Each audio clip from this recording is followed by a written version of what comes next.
Hi there, Prairie Plant Girl here. Well, it's April. We've made it through the winter, even in the cold prairies.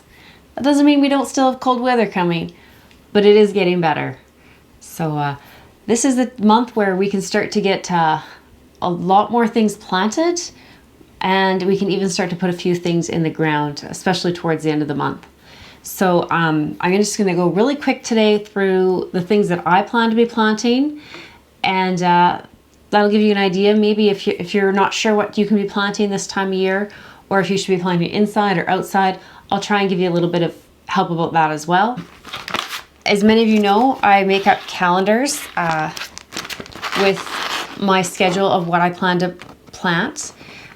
So I have one for my flowers and more ornamental plants, and one for my edible plants, mostly vegetables.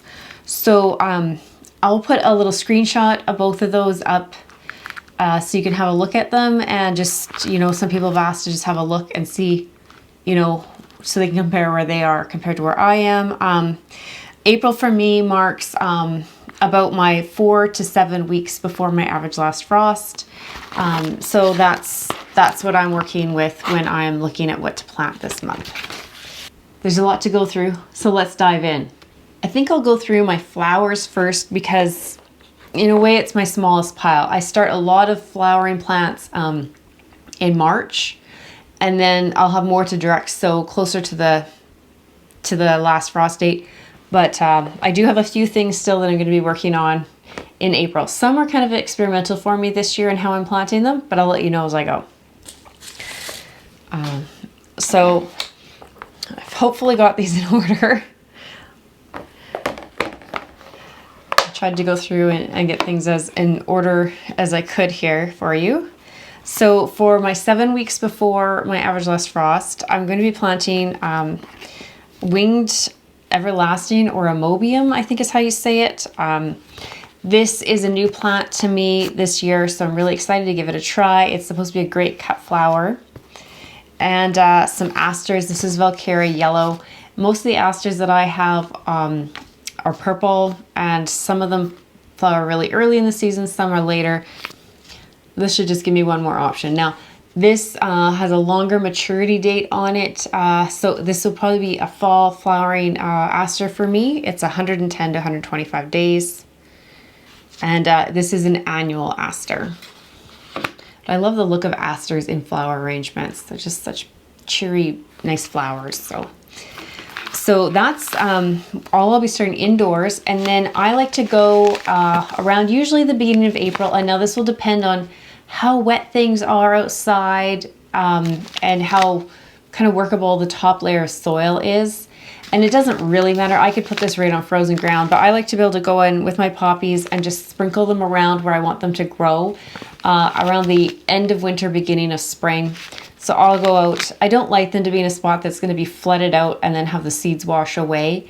And I do like if I can just kind of rough up the soil a little bit before I put them down. But some years I go out and there's still snow and ice on the ground and I just sprinkle them out. It works that way too. Just depends how fussy I want to be when I'm going to plant them. So I have ladybird poppy, and then I have some saved seed from just a mixture of poppies that I've grown over the years. And in the summer when my poppy heads are maturing, like late summer, early fall, I also just dump seed all over the ground around where they're growing. So I usually have a good selection of poppies growing around the yard in different places. So that's all I'm going to be planting for my 7 weeks before my average last frost date. It gets a little bit busier after that. So I have some Nicotiana seeds that I collected. So I just have them saved in, I have a couple of these little vials here. So these are just seeds that I saved off of perfume mixed Nicotiana. This is a type of nicotine, and this is the smaller flowering nicotine plants. It's not the large ones that you sometimes see, but I really like these. I find them a nice little pop of color and a very reliable flower throughout my flower beds that does well throughout the seasons for me and doesn't seem to be bothered. Even if I get aphids and things on it, they still seem to look really good. So I like to have those in my yard. Then I'm going to be growing Phacelia or Bee's Friend. This is another new one for me this year. I'm trying to grow a lot more cut flowers. I've just been getting more and more into cutting flowers and making bouquets. And so it's nice just to have a little bit more selection in the yard throughout the whole season. So this is going to be a shorter days to maturity. This is only like 50 to like 70 days, something like that. So this should give me some flowers pretty early on in the season, which will be really nice to be able to utilize when there's often not a lot out there yet. Nigella, now I planted some Delft Blue, I think it was called, Nigella. This is Moody Blues. So this is just a different variety, and this one's said to be planted a little bit later than the other, so I'll be planting it right away. I have some Candy Tuft and Alyssum. They'll be going in that 6-week point. I'll also be getting my dahlias ready. I'll be potting my dahlias up inside and just getting them ready in small pots so they can start sprouting. And I actually went through and divided them just a few days ago, and I have a few just sitting in some moist vermiculite in the house just to see if they'll sprout a little bit. Some were a little extra shriveled up this year, so I just want to see kind of what they're looking like before I go putting a bunch of pots full of soil. So I'm hoping that they might sprout in the vermiculite in the warm inside temperatures, just to let me see that they're alive. So I'll bring you along and let you see how that is working out in the next like week or so here. I also should mention I was planning to get my cannas done at the end of March, and I didn't get that done yet. So the same thing, I'll be planting those up in the house, keeping them in the house through the cold until frosts are done, but just to get them kind of growing and bigger before I put them out. Otherwise, I don't get any flowers on them in my short season. I have about 110 frost-free days here. So I forgot to mention, and you might want to know, so the Bee's Friend, I just was noticing here on my list, this says that I'm going to be direct sowing it. So I guess that's the plan. Is it's another one of those ones to just sprinkle once the ground is workable, just sprinkle it on the soil where you want it to grow, and that's how it does best. So that's what I'll be doing with this. I have to remember to look at my notes. Ornamental millet. I have some seed that I tried collecting, so I'm gonna just see how it does. I don't really know if I got actual seed off of this. I'm not sure if these will reproduce from seed. I don't know what I'm gonna get out of these. But then I also have a couple of packages. One might be empty, but I have at least one full package to sow some more of this ornamental millet.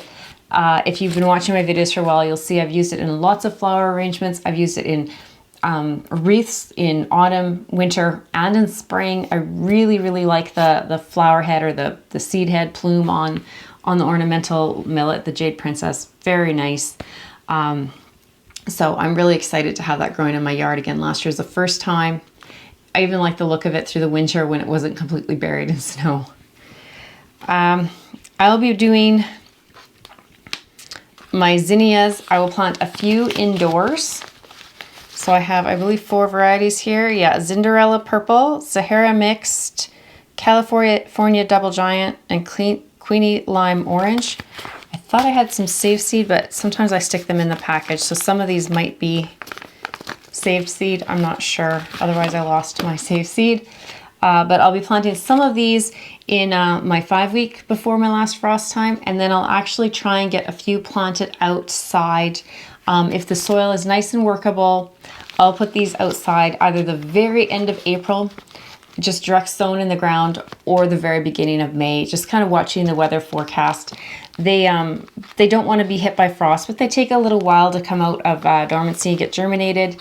And when they're really small, I find, you know, I can kind of cover them up easily if I really need to, but usually they're fine to have some of the cooler weather, the very light frost, as long as we aren't going to get any more heavy frosts on them. I usually have good luck planting them that way. Also in that about 5 weeks before my average last frost time, I'm going to be sowing some more Cleome. It's supposed to be sown every few weeks to get a nice steady supply of flowers. So you may have seen me sow these a few times or heard me talk about sowing them already. And that's why I already have 2 sowings started of this.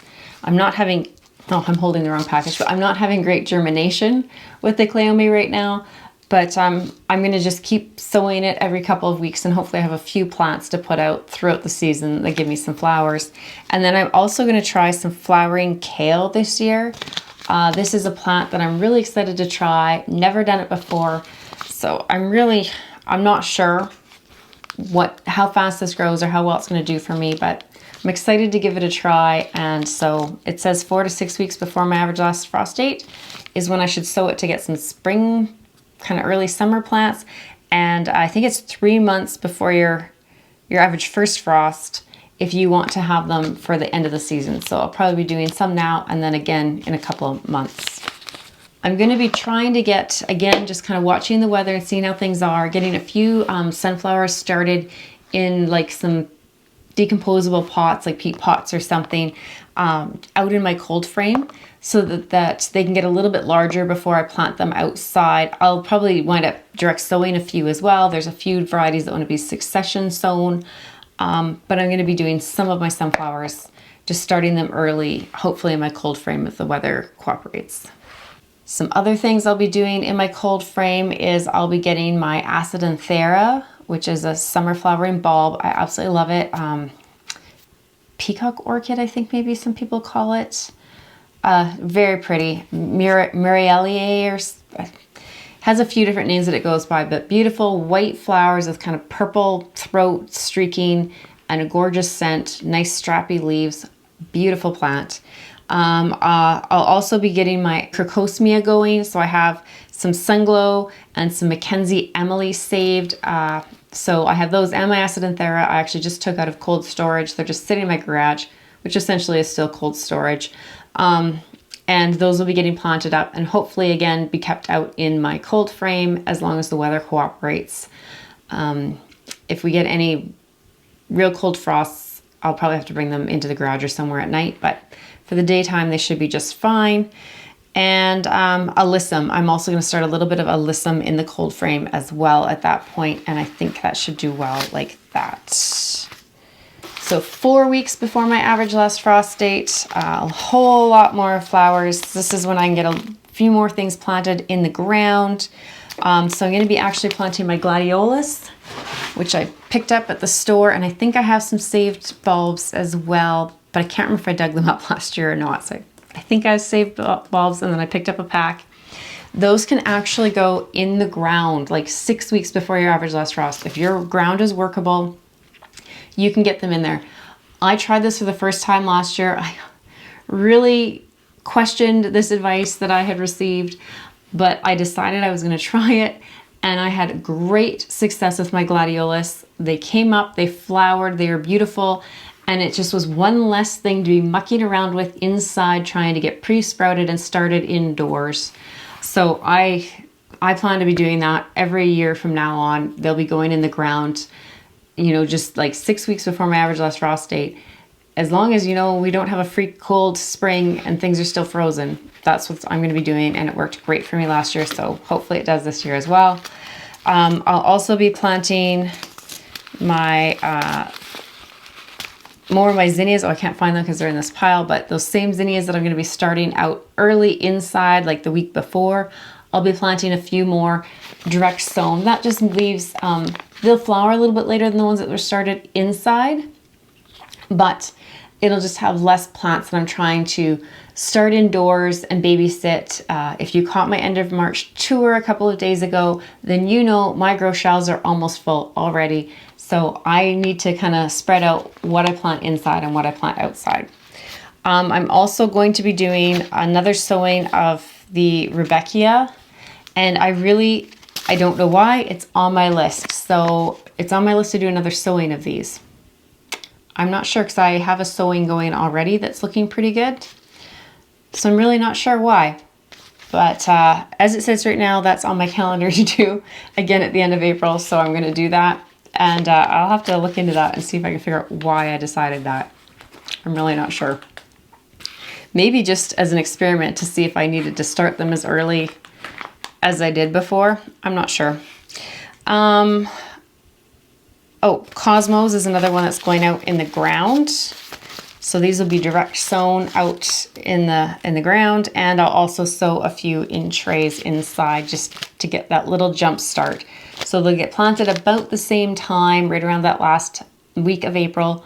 Some will bloom probably a little bit earlier just because they were started indoors. but then I'll have more outside that will come along in not too much time. So that is one, and the zinnias that you can certainly be planting just direct sown outside if you don't have space or time to be mucking around with plants indoors. A couple more I'll be starting inside. Actually, I'll mention this because the marigold, you could also be planting marigolds around the end of April, beginning of May, just directly outside. I've had pretty good success with that. Again, any of these things I'm saying to you, to start that early. Maybe don't make huge investments in seeds, but to try a few outdoors and see for your area, you can probably get away with it and do well. But I always like to start a few inside as well. This is a new marigold for me. This is called Eskimo, and it's a pretty white marigold. So I'm really excited to see how it does outside. I like to have marigolds in my vegetable garden and just around, and I've even started using them in cut flowers a little bit. If you don't like the smell of marigolds, which I really don't like the smell of marigolds, but I've found that if you strip the leaves off and just have the stems, you get rid of that smell. So just a little tip there for cut flowers. Amaranth, I've already planted some globe amaranth, but this is a spikier amaranth. This is called Autumn's Touch, and I'll be planting it, starting it indoors at the end of April, as well as some Nemophila, I think that's how you say it, penny black. I planted some of these last year and they grew, but they're really tiny. And although these are a small plant and a small flower, I think they maybe just didn't quite get the conditions they wanted. So I'm going to give them another try and hopefully get them going just a little bit nicer than they looked last year. So that's a lot of flowers that I'll be starting. So I have 3 containers of flowers to go starting.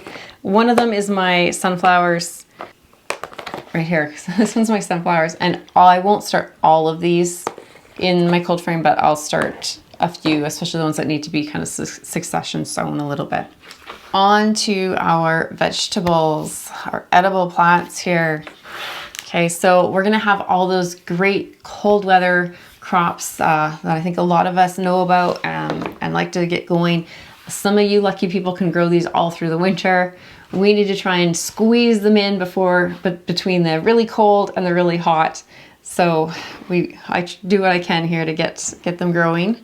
But so I'm going to be starting, and I'm not even going to pull these all out, but really basically in April throughout the month, I'll be sowing cabbage, cauliflower, broccoli, Brussels sprouts, I think will be on here. Yeah.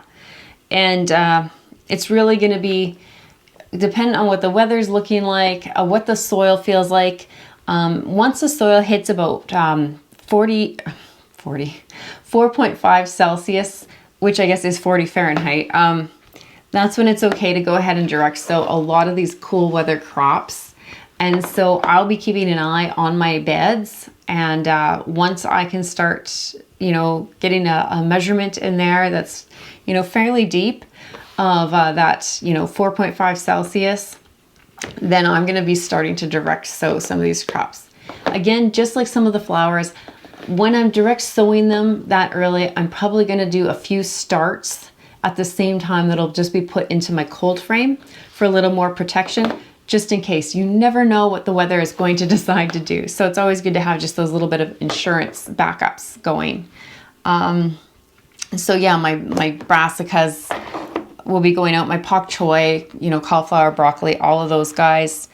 I'll also, another great one, I'm just looking for them here, is a lot of those leafy green plants. A lot of your lettuces, your spinach, your kale, your Swiss chard, those are great plants to get out early on in the season, well before your average last frost. Again, just keep in mind that soil temperature, and you should be good to go with those. Here. Yeah, so your kohlrabi is another one. And I'll also be doing radishes, and I think even, my turnips are in here. Those will probably be going again as an early sowing, probably middle to the end of the month. I'll be getting those out. And again, starting a few just in my cold frame, just, to hedge my bets a little bit with those. Some other great cold weather crops would be your beets. A lot of these like root crops, they're great to plant in the cold weather. So beets, they'll be going in nice and early. My carrots, I'll be starting those early. Just make sure when you start your carrots, and the same with my parsnips. I have parsnips here too. I do carrots and parsnips. It's nice to get a nice row of them down. And then I like to use like a little bit of vermiculite or sand or something on top that you can really see the line and where you planted them, and then cover them up with like burlap, or some people use an old board or something after you've watered them in, because they're going to take, like the parsnips especially, but even the carrots can take like sometimes up to close to a month before they germinate. So you need to be able to keep it nice and damp, and that's a good way to do that is with using like some burlap or a piece of wood or something that's just on top of the row, just to keep the direct sun off of it. You just need to be checking it like every day, just to make sure that once they germinate, you've pulled that off so that it's not in the way for them. But that's been the best way for me to find success with getting those planted and germinated without drying out. So yeah, my parsnips, I do have some saved seed here, but it's a couple of years old. Parsnip seed can be a little fussy if it's old seed, so I've also ordered a new package of parsnip seed. And I'll also be doing my potatoes towards the end of the month, the end of April, beginning of May, and I'll probably start a few just in small pots in my cold frame before that. I'm hoping even in the next week or two to be able to do that. And just, you know, they're pretty cold tolerant as long as they're not getting frost directly on those small shoots, but they take a while to get going. So that's a way to kind of get a jump start on them. You can do that indoors or out like in a cold frame type situation like I have. And then you can plant them out into the ground or pots later once it's gotten just that little bit warmer. Peas are another great one.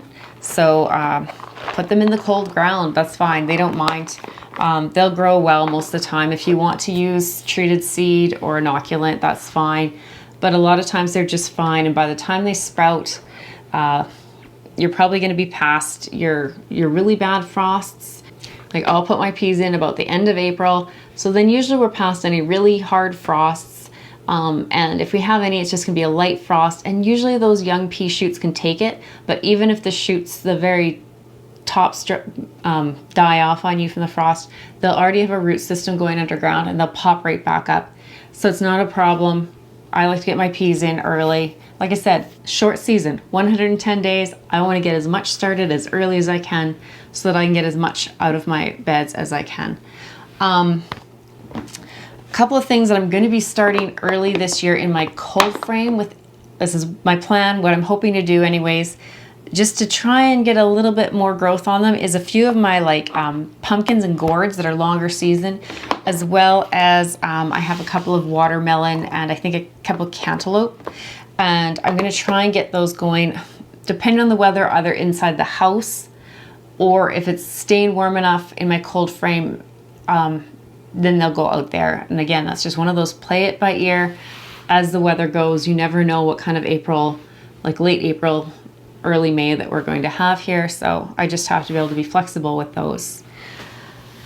So that, yeah, that takes me through everything. Hopefully that wasn't too long of a video, but I just wanted to go through everything that I plan to be starting and growing in the coming month, just so any of you that are new to gardening or just aren't sure, and you've been asking me questions, and so I was hoping that this can kind of let you know where I am. It doesn't mean that that's the only things you grow this time of year, and it's certainly that you don't have to start everything this early.